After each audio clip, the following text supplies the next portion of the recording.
Olá, amigos do canal! Estamos de volta aqui mais uma vez para falar sobre futebol brasileira. As finais da Copa do Brasil estão definidas, duas decisões por pênaltis, dois times tidos como azarões se classificando. E para comentar sobre essas partidas, obviamente estou aqui com meu amigo Matheus. Olá, Matheus! Fala, Bruno. Fala, galera. Pois é, Vasco e Corinthians, Corinthians e Vasco vão definir a Copa do Brasil. Um jogo que já foi decisão de Mundial de Clubes e quis o destino que 25 anos depois, eles no mesmo estádio vão definir o campeão da Copa do Brasil. Então, um jogo que já tem história, dá para até dizer uma certa rivalidade entre os dois times, um clássico interestadual. Dois times que precisam muito de um título grande, por tudo que vem passando nesses últimos momentos. Mas vamos aqui falar sobre os jogos que acabaram de acontecer e sobre a final em si. Nós faremos um vídeo mais para frente também. Com certeza. Começando com o jogo que foi mais cedo, né? Corinthians e Cruzeiro. É, eu acho assim, a postura do Cruzeiro nessa partida foi completamente diferente de como foi no Mineirão.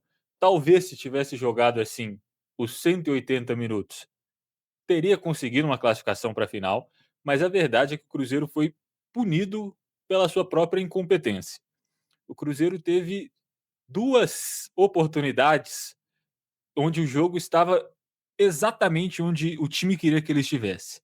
Foi quando fez o 2-0 logo no começo do segundo tempo, depois de um primeiro tempo excelente do time, dominando as ações, conseguiu o 2-0 com o resultado que precisava.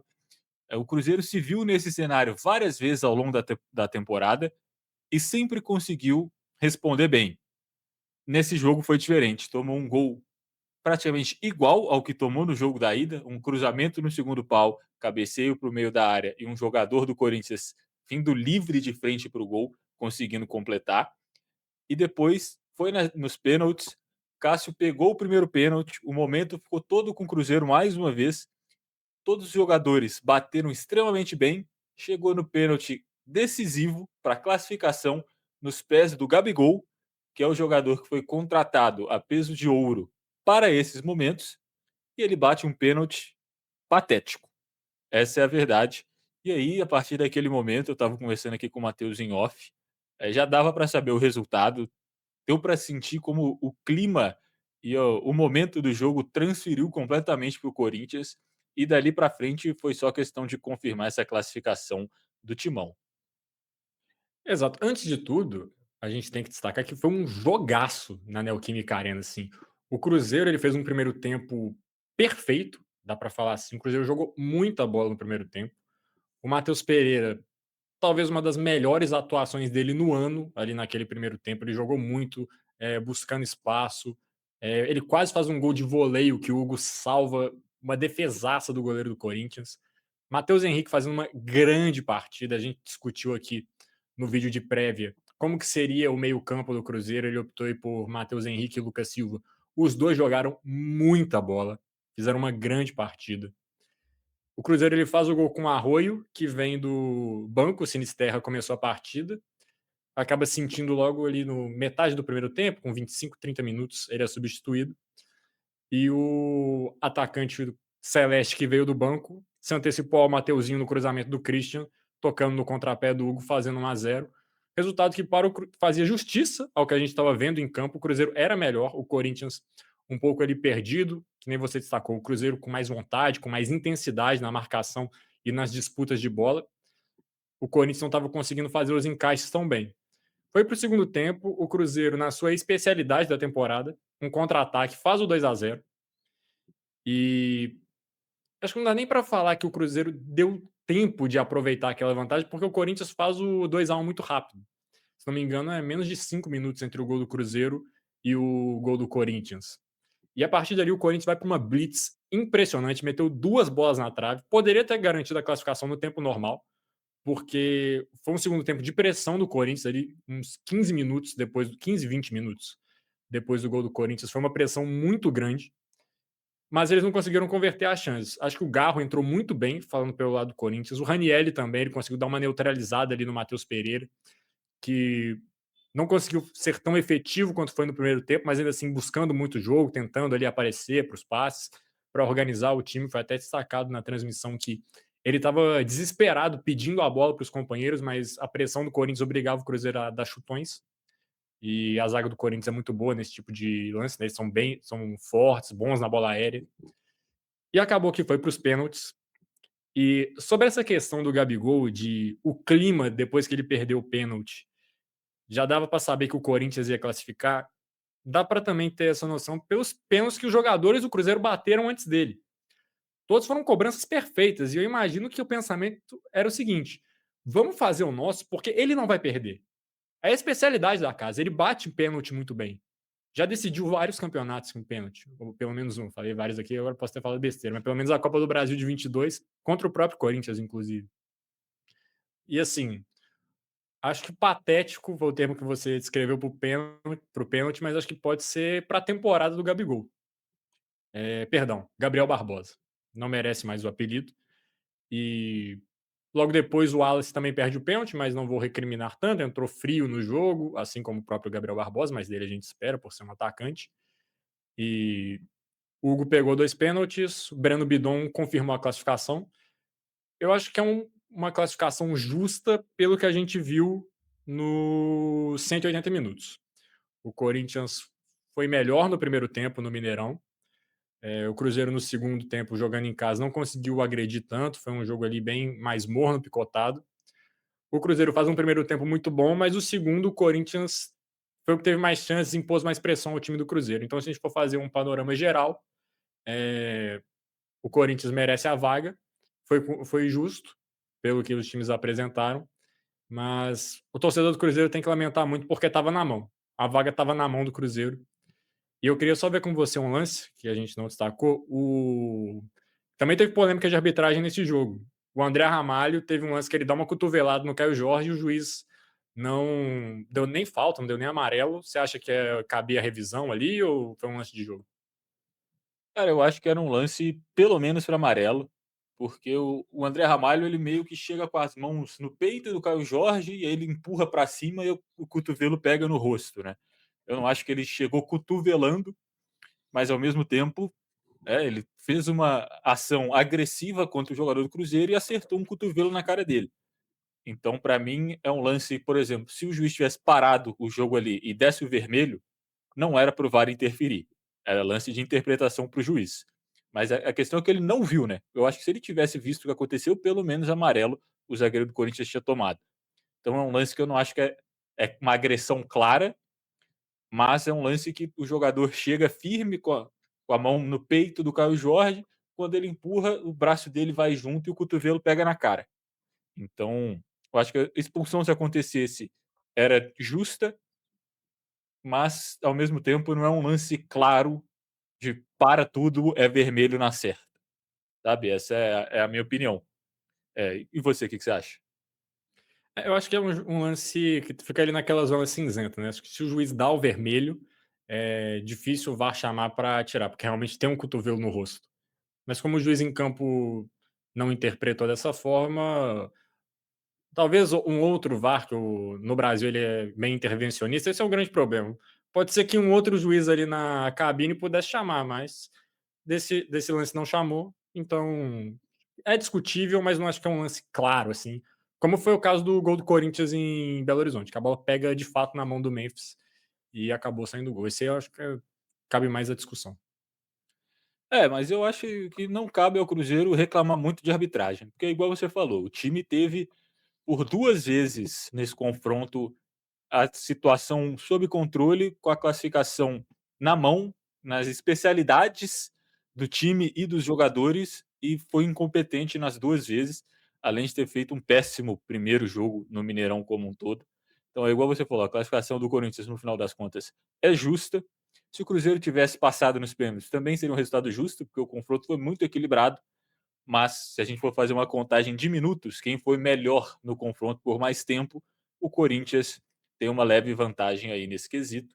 E no final das contas, a gente acertou que seria uma disputa de pênalti, a gente errou quem era o lado que ia ganhar, né. Então, meio acerto, acho que vale? Só pra falar, a gente falou que um jogo ia ser 1-0 e o outro ia ser 2-1. Só que a gente inverteu os jogos, a gente acertou errando os placares.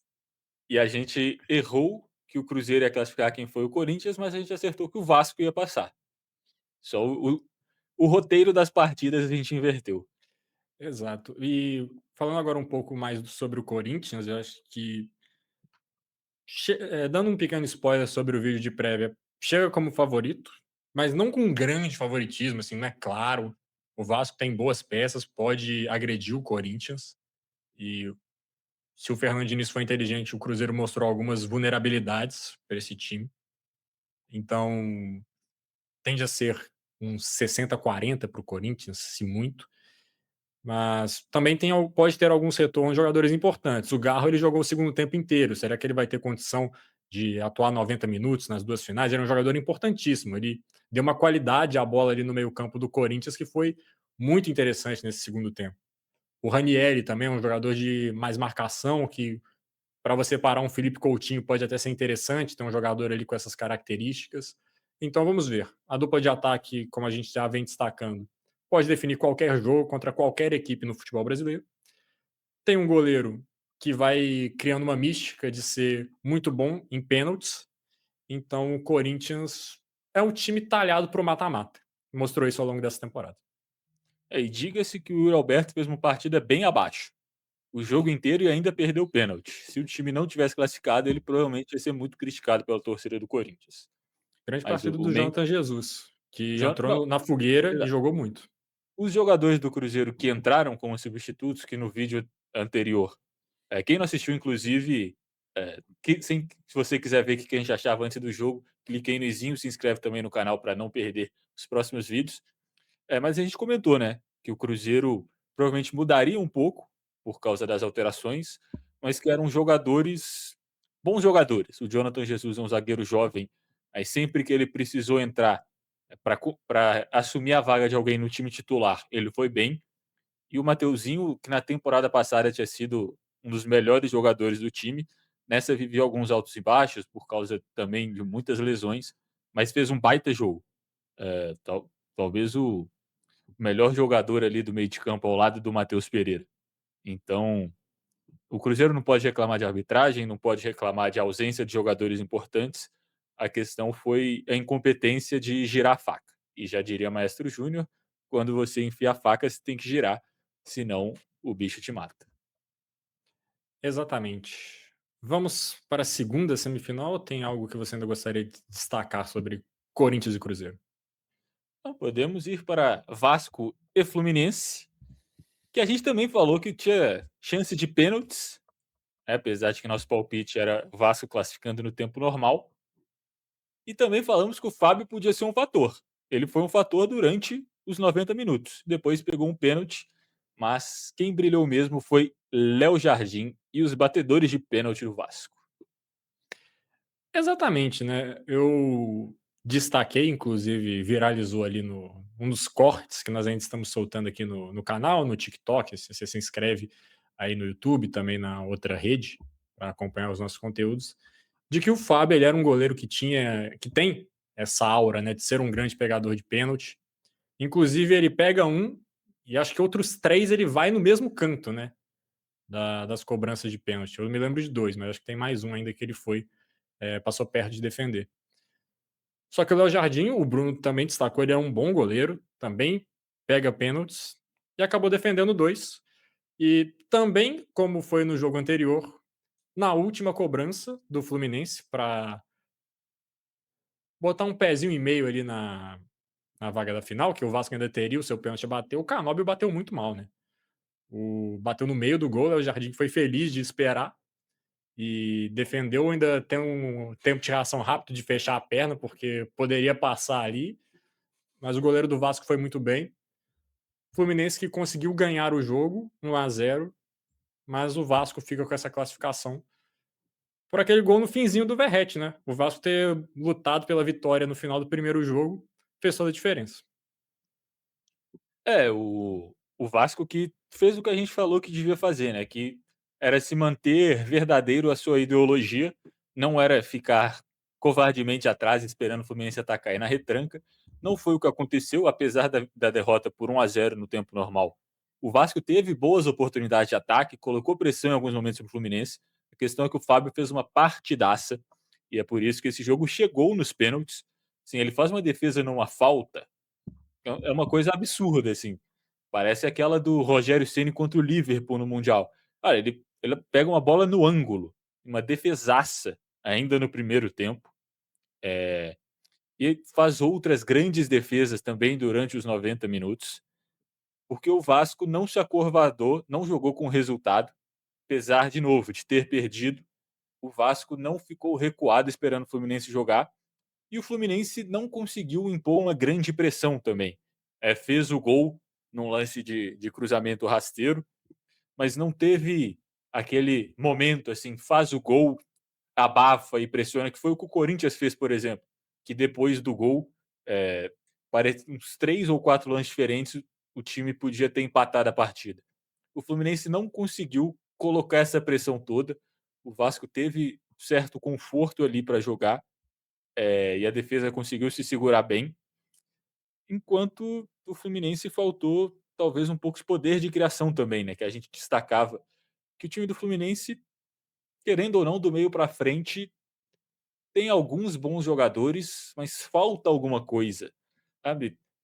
Assim, se você tem, por exemplo, um Canóbio, que é um jogador esforçado, corre bastante, tem um certo poder na finalização, mas não é um grande jogador. Você tem o Serna, que fez outro gol, que é um bom jogador, mas também não é, sabe, um grande craque. E você tem o Everaldo, que é um jogador ok. Então falta ao Fluminense alguma coisa do meio para frente. Vamos ver se nessa janela eles vão conseguir trazer alguém, né? Eu acho que a perda do John Arias faz muita falta para esse ataque do Fluminense. Ele era o cara diferente desse time. É, e o Vasco continua sendo o Vasco, né? O time que todo mundo esperava, muito forte ofensivamente, bons jogadores individualmente, mas com graves problemas no sistema de jogo do time que, quando outra equipe consegue explorar, o time sofre muito. E eu concordo com o que você falou, eu acho que o Corinthians é favorito para essa final, adiantando também o vídeo, mas, assim como você disse, o Cruzeiro expôs algumas vulnerabilidades do Corinthians, que assim, eu acho que o Corinthians teve uma certa sorte de quando o gol do time saiu. Porque se tivesse demorado mais uns 5 minutos para sair aquele gol, eu acho que o Cruzeiro teria conseguido controlar a partida da forma que conseguiu. Uma bola parada logo depois do gol colocou um ânimo no time que talvez se tivesse demorado mais um pouquinho, não teria acontecido. Mas aí, de novo, é si, é detalhe. Não estou tirando o mérito do Corinthians, mas eu acho que é um jogo, essa final, que vai ser mais trocação do que as duas semifinais foram, principalmente nos primeiros jogos. Porque são times com muito poderio ofensivo, com algumas falhas na defesa, apesar de que, em números, a defesa do Corinthians vai muito bem na Copa do Brasil.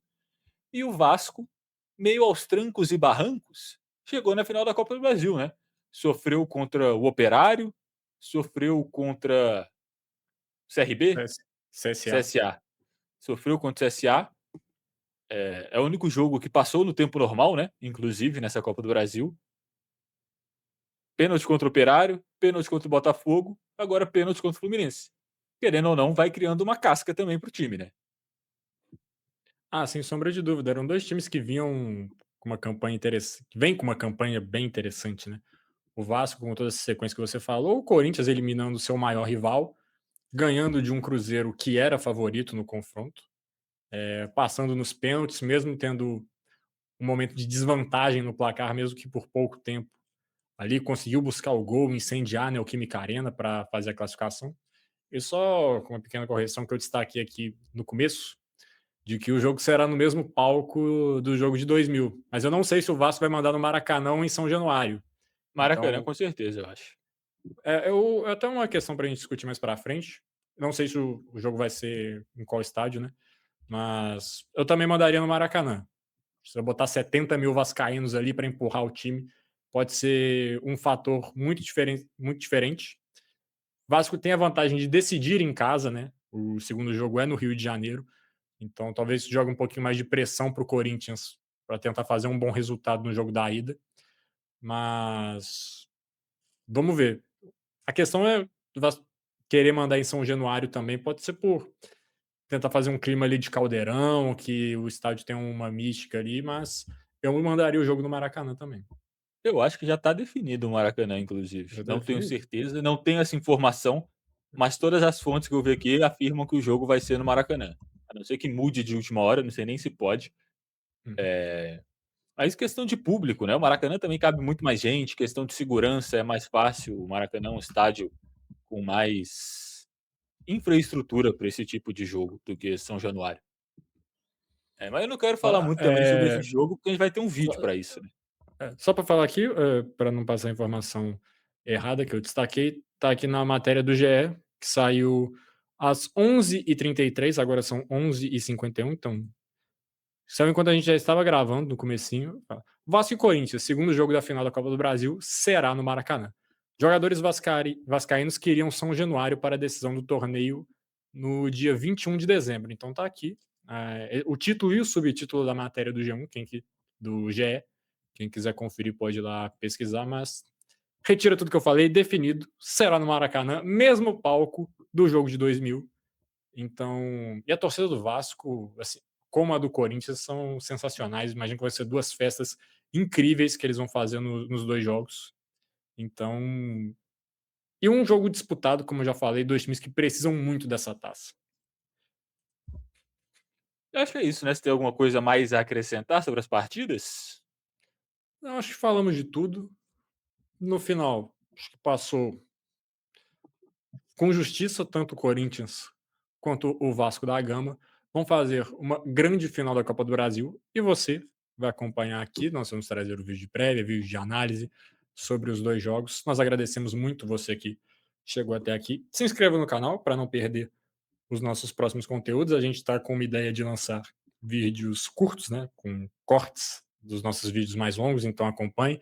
Nossos primeiros saíram ontem e teve uma boa recepção, então se você puder acompanhar também esses videozinhos, esses shorts no YouTube, a gente agradece muito. Comenta aqui embaixo o que você achou, se você ficou feliz com a final, se você ficou triste, se você é um cruzeirense e tá pistola com o Gabigol, se você é um torcedor do Fluminense, ficou pistola com o Canóbio, se você é um corintiano e tá feliz da vida porque o Hugo Souza é, defendeu dois pênaltis, pode ter sido considerada a passagem de bastão, né? Uma disputa de pênaltis ali, Cássio e Hugo Souza, o maior goleiro da história do Corinthians, contra um goleiro que está se firmando. Se você é um torcedor do Vasco e ficou feliz, que não quer deixar o dinizismo morrer, você pode ali comentar aqui, compartilhar o vídeo com todo mundo que é fã de futebol, com quem não é fã de futebol, com todas as pessoas que você conhece. Muito obrigado você que chegou até aqui, um abraço e até o próximo vídeo. Falou!